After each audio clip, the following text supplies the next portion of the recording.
Itim na engkanto sa gubat. Sa malayong baryo ng sitio Asisan, may isang alamat na kinatatakutan ng lahat.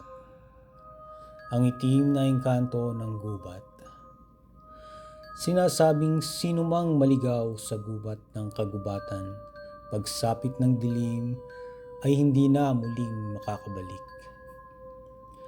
Ang kanilang mga sigaw ay nilalamon ng hangin, at ang kanilang mga anino ay naglalaho sa kadiliman. Si Ivan, isang binatang magpapaso, ay hindi naniniwala sa mga alamat. Matapang siya at palaging nagsasabing wala siyang kinatatakutan. Isang gabi, matapos makipag-inuman sa mga kaibigan, napagpasyahan niya ang tahaki ng malawak at masukal na gubat pabalik sa kanilang bahay. Wala siyang pakialam sa babala ng matandang si Mang Tomas na nagbilin sa kanya. "Huwag kang dadaan doon pagsapit ng alas 10, Ivan. Ang itim na engkanto ay nag-aabang." Ngunit dahil sa kalasingan at kayabangan, nagpatuloy si Ivan sa paglalakad. Habang lumalalim ang gabi, naramdaman niyang lumalamig ang hangin. Ang mga sanga ng puno ay tila sumasayaw sa dilim. At ang mga tunog ng kulisap ay unti-unting napapalitan ng kakaibang katahimikan. Walang kahit anong tunog, maliban sa mahinang yabag niya sa makapal na dahon sa lupa. Nang marating niya ang gitna ng gubat, may narinig siyang malalim na halakak. Mabilis siyang lumingon, ngunit wala siyang nakita. Tumakbo siya, ngunit sa bawat hakbang niya, ramdam niyang may sumusunod sa kanya. Isang aninong mas matangkad kaysa sa normal na tao. At ang mga mata nito ay parang nagliliyab sa kadiliman. "May tao ba rito?" sigaw niya. Ngunit sumagot lamang ang isang malalim at malamig na hangin. "Ivan, bakit ka pumasok sa aking teritoryo?" Napahinto siya. Hindi niya alam kung saan nanggaling ang boses. Ngunit ramdam niya ang pagdapo ng malamig na hininga sa kanyang batok. Nang lumingon siya, isang nilalang na balot na itim na usok ang nasa harapan niya. Ang mukha nito ay walang anyo, pero sa loob ng kadiliman ay may nagbabagang mga mata at isang malapad na ngiti. Napaatras si Ivan, ngunit bumangga siya sa isang puno. Hindi siya makagalaw. Ang nilalang ay lumapit sa kanya. Unti-unting humihigpit ang anino sa kanyang katawan. Parang hinihigop ang kanyang kaluluwa.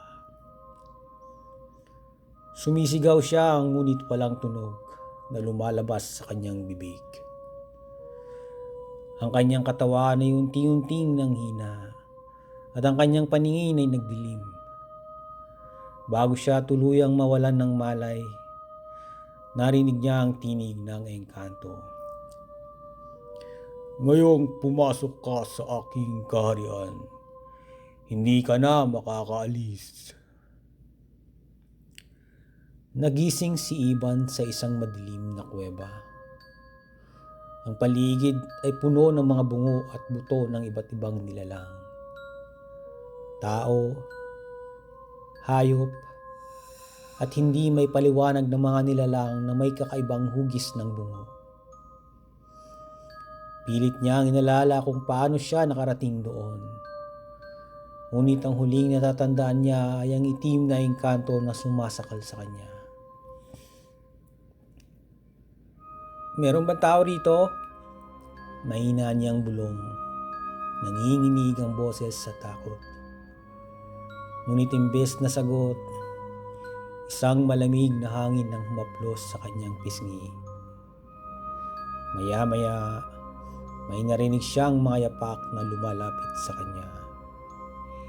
Hindi ito normal na yapak. Parang mga kuko na humahagod sa batong sahig.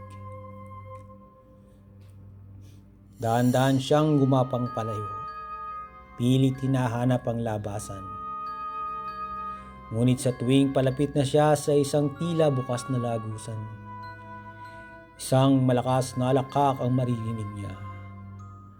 At ang anino ng engkanto ay naglilitawan sa bawat sulok.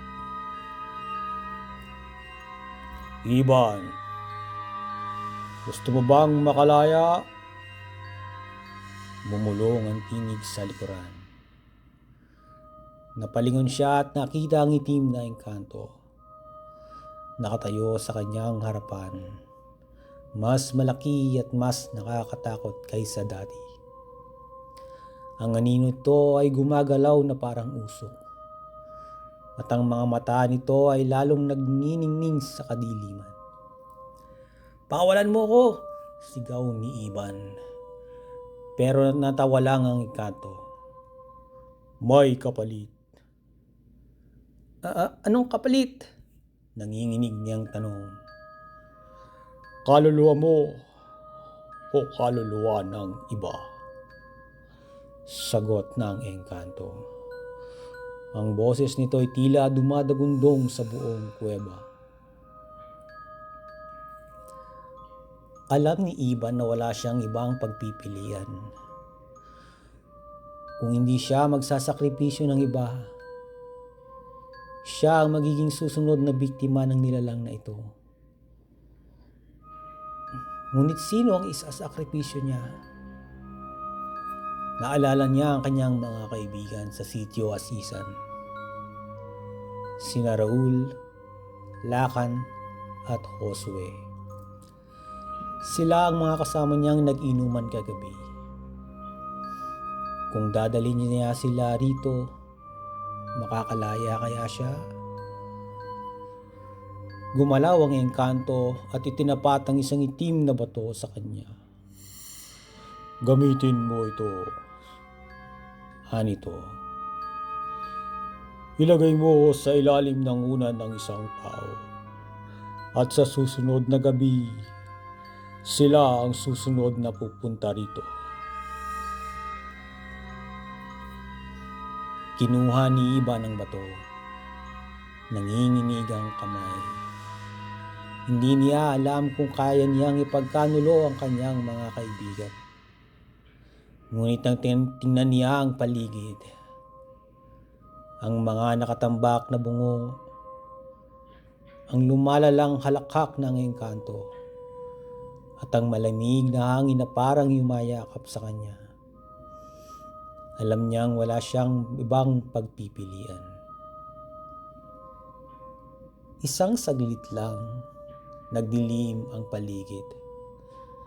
Nang dumilat siya, nasa gilid na siya ng gubat. Madaling araw na.